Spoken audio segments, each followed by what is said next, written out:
Welcome to another episode of My Weird Prompts, an AI-generated podcast featuring the random prompts of Daniel Rosehill as answered by a revolving cast of friendly AI characters. Join us for deep dives into AI, technology, and whatever other random thing Daniel finds fascinating today. Subscribe on Spotify or your favorite podcatcher. Now, today's episode. This episode was generated using artificial intelligence. Please verify facts. Here's Daniel's prompt. Hey there, Herman and Corn. So my day was spent in not the way one wants to spend their weekend typically, which was debugging networking issues. I thought I was going to get one day away from my computer. I had high hopes, and something went wrong with our network because nothing was working. So it took me a while to get onto the ISP. I tried kind of everything locally, and then thought, okay, this actually might be a carrier side issue. So I called on my ISP, and I was speaking to them for a while. So we have, as you guys probably know, fiber optic internet, which was a great turn of events for me because I struggled for many years with slow internet. That made it really difficult to do things like upload videos to YouTube for my channel. But so in the process of trying to get this working, I was learning about PPPoE, point-to-point networking over Ethernet. There's also some different types of point-to-point networking. And of course, I was working also with the wonderful ChatGPT AI tools, which were kind of explaining to me what we were looking and the information I was relaying to the ISP meant. And it struck me that this is very complicated, very, very complicated. And that kind of makes me wonder, how does this stuff actually work? So you have an ISP in any given country providing internet connectivity to, potentially millions of people. But the ISP has to get their own internet from a place. And then you ask the next question, which is, well, who is the ISP to the ISP? And at some point, that internet traffic gets kind of bundled up and travels through a submarine internet cable. And then that's kind of the story of the internet, that it's actually, there's no start and end to it. It's just a big connection of cables at the end of the day, whether they are fiber optic cables or they reach the consumers at the as coaxial or DSL and older technologies. But basically, if you thinking of it as a chain in that sense is actually kind of wrong, because it's just upstream. So to get to my question, how do ISPs in practice manage this process of provisioning internet connectivity to consumers? Because when I was trying to understand what my ISP was doing and trying to diagnose, they're able to tell me, like, if the internet they're supplying to my box is okay. So that means, I presume, that the ISP can maintain some kind of connection to a gigantic amount of devices, which is really impressive that, all these networks fit together so well that they can just kind of ping any consumer endpoint and see exactly what's up with their line. So how does it work in practice? That an ISP, if you were to manage their network, they're sending it out through these connections, like point-to-point internet for maybe more advanced consumers and tinkerers like me, managed hardware for your average client, and then they're all patching that upstream to whoever supplies them as internet through presumably a whole different set of protocols, and then out to the switch, which I know here in Israel, I think connects to Greece.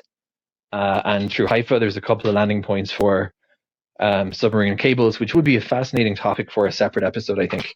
But let's just chat today about the actual process of getting to that point from the ISP's perspective. Herman and Corn, how does it work?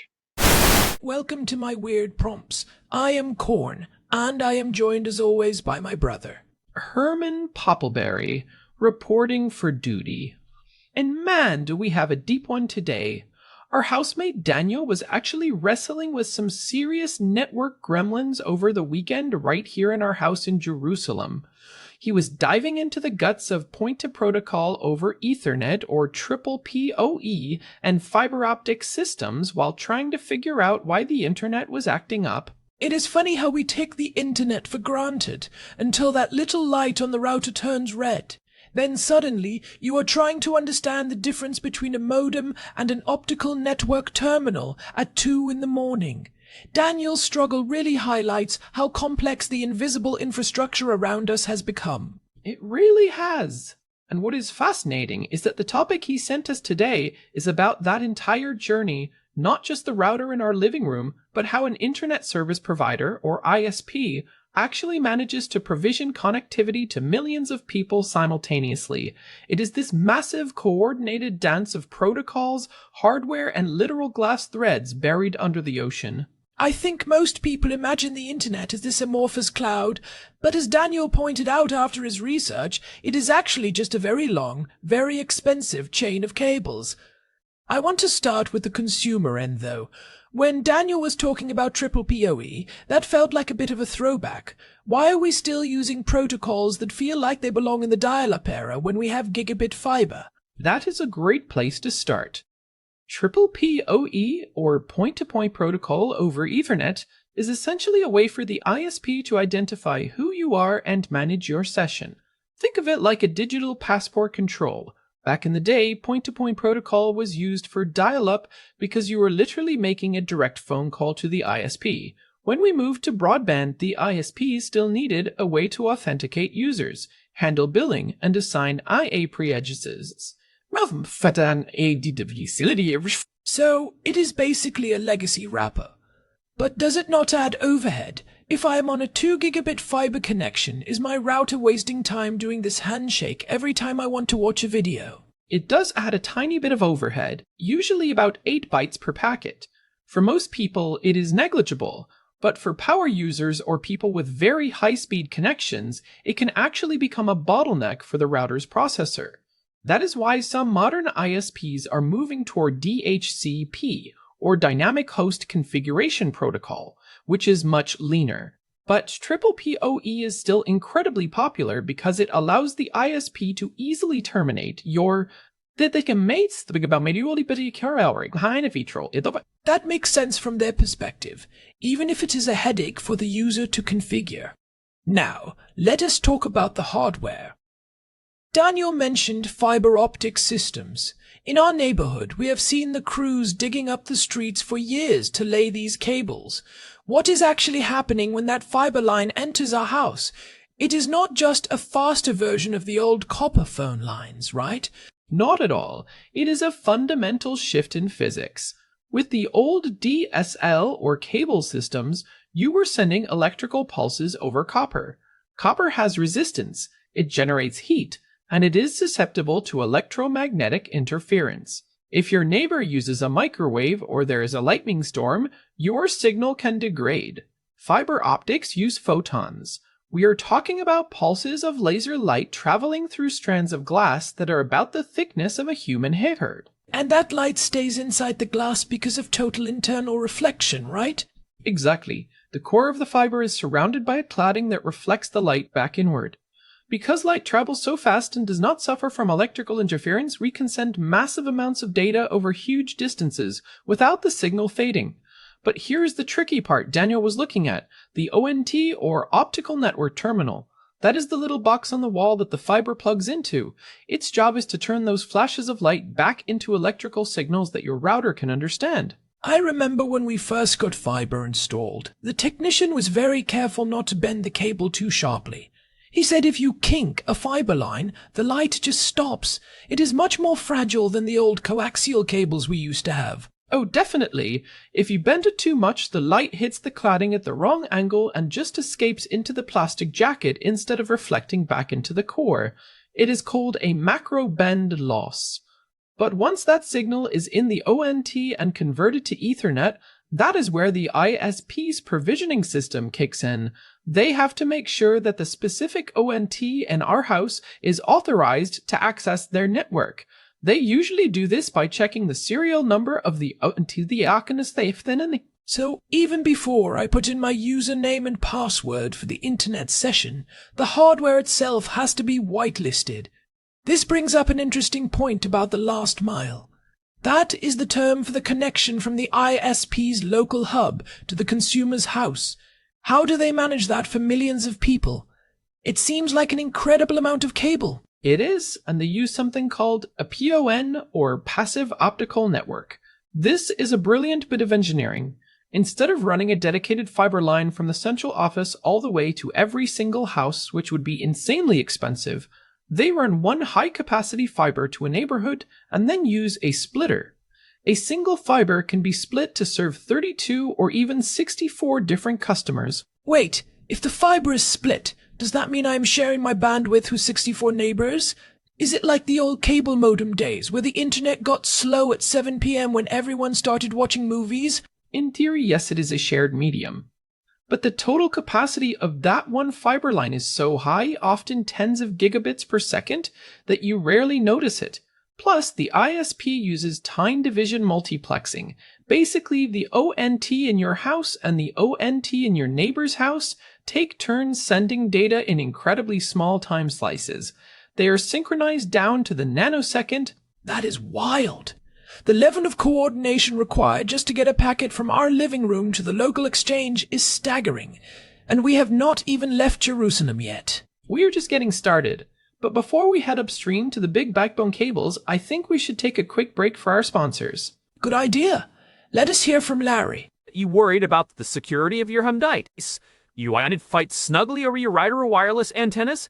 Not only does it block 99 crafted LED line cozy that fits snugly over your wireless antennas, not only does it block 99% of harmful outside signals, but it also features a built-in lavender diffuser. Why fuser Tarit, Pelnail Simmet Pelns, Chamosinolsinokani Uplink?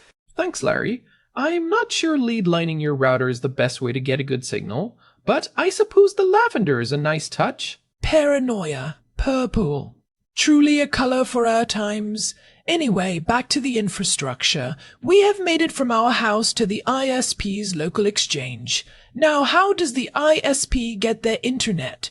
As Daniel asked, who is the ISP get their internet? As Daniel asked, who is the ISP's ISP? This is where we get into the world of tires. Most of the ISPs we deal with as consumers, like Bizek or Hot here in Israel, or Comcast and AT&T in the States, are what we call Tier 2 or Tier 3 providers. They have their own regional networks, but they do not own the global backbone. To get to the rest of the world, they have to connect to Tier 1 providers. And Tier 1 providers are the giants, right? Companies like Lumen, formerly CenturyLink, or Telia, or Zayo. These are companies that own the massive intercontinental fiber networks and peer with each other without paying for transit. Exactly.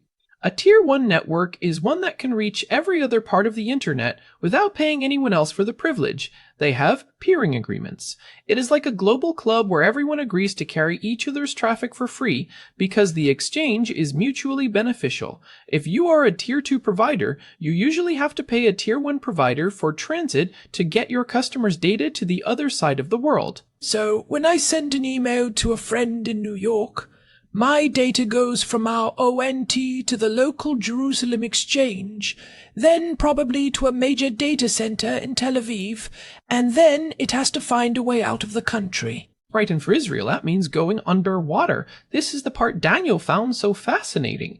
We are essentially an island when it comes to data. Almost all of our international traffic goes through submarine cables at the bottom of the Mediterranean Sea. I remember reading about the landing stations. There are major ones in Haifa and Ashkelon. These cables are like the carotid arteries of the nation's economy. They really are. And these are not just cables. They are engineering marvels. A modern submarine cable like the Blue Raymond system, which Google has been working on to connect Italy to India via Israel, can carry hundreds of terabits per second.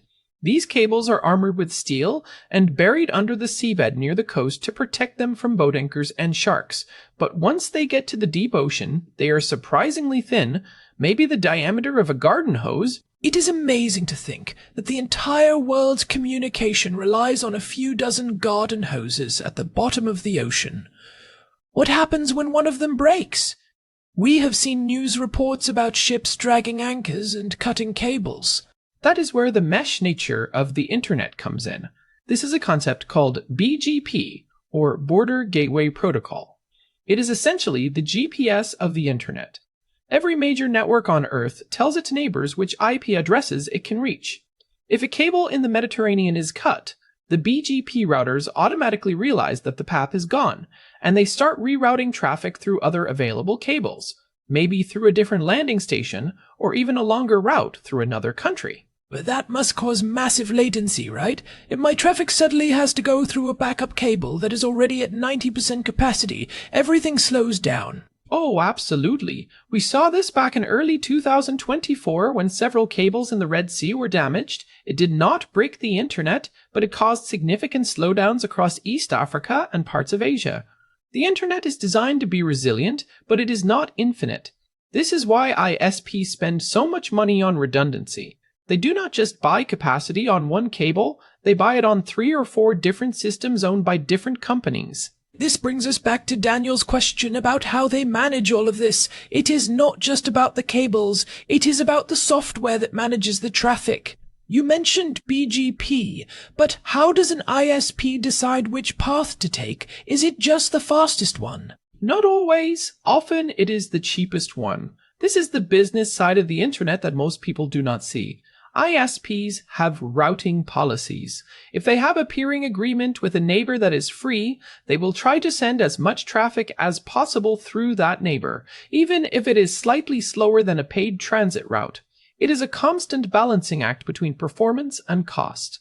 It is like a giant game of logistics, but let us bring it back down to earth for a second. For someone like Daniel, or any of our listeners who are troubleshooting their own network, why does understanding this help? I think it helps because it changes your perspective on where the problem might be.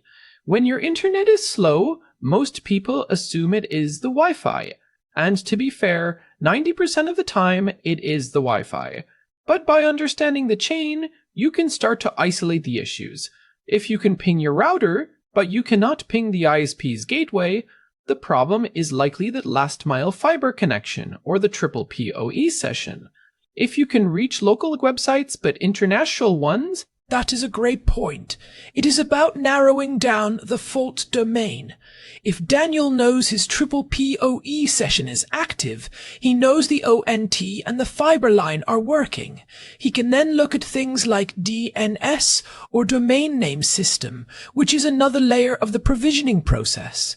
DNS is huge. That is the phone book of the internet. When you type in a website name, your ISP's DNS server tells your computer the IP address.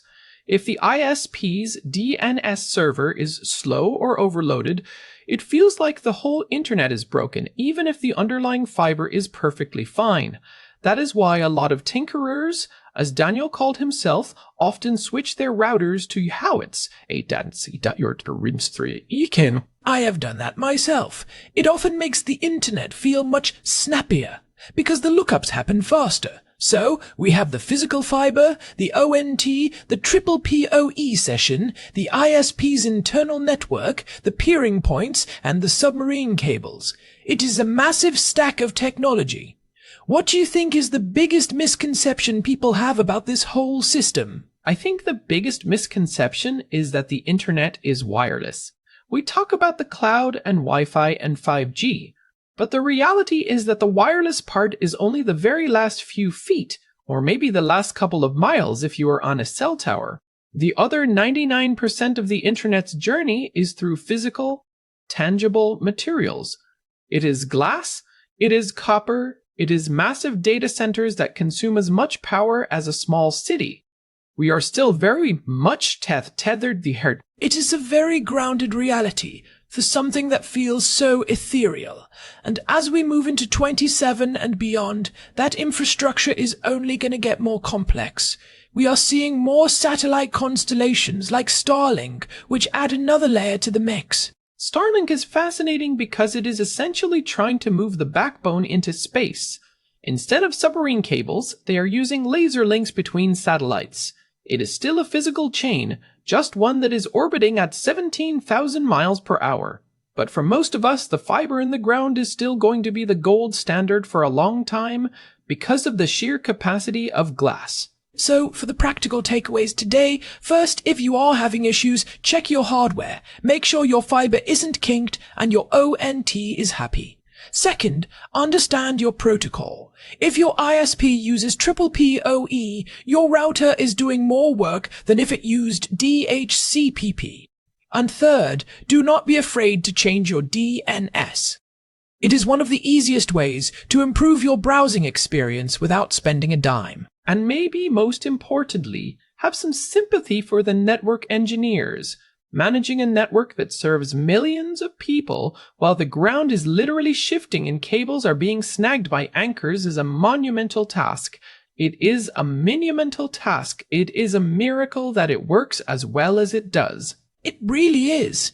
Well, I think we have successfully followed the thread from Daniel's living room to the bottom of the sea. It has been a journey, and hey, if you have been enjoying our deep dives into the plumbing of the digital world, we would really appreciate it if you could leave us a review on your podcast app or on Spotify. It genuinely helps other curious people find the show. Definitely. We love hearing from you all. You can find all our past episodes and a contact form at myweirdprompts.com. This has been My Weird Prompts. Thanks to Daniel for the great prompt. We will see you all next week. Goodbye, everyone. This episode was generated using Gemini Flash 3. Text-to-speech engine was Chatterbox Turbo. Thanks for listening to another episode of My Weird Prompts, an AI-generated podcast featuring Daniel Rosehill's AI prompts, as answered by a revolving cast of friendly AI characters including me, Cornelius the Sloth. Subscribe on Spotify or visit myweirdprompts.com.